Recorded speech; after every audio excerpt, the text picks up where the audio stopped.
Boone County Clerk Julie Bliss is handed down a 26-charge indictment Thursday, facing a maximum sentence of 162 years in prison.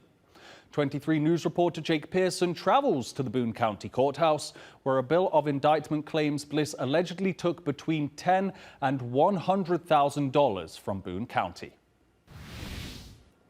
When Bliss was arrested on August 31st, she only faced 2 charges: theft of government property and official misconduct. Now, as of Thursday, Attorney General Kwame Raoul has upped the charges and the punishments.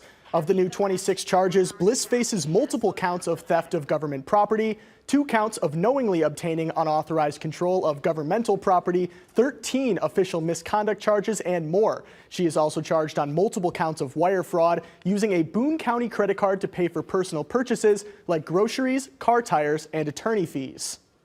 A statement released from Illinois Attorney General Kwame Raoul's office today says taxpayers must be able to trust that those who serve on their behalf will use their authority for the good and not to enrich themselves.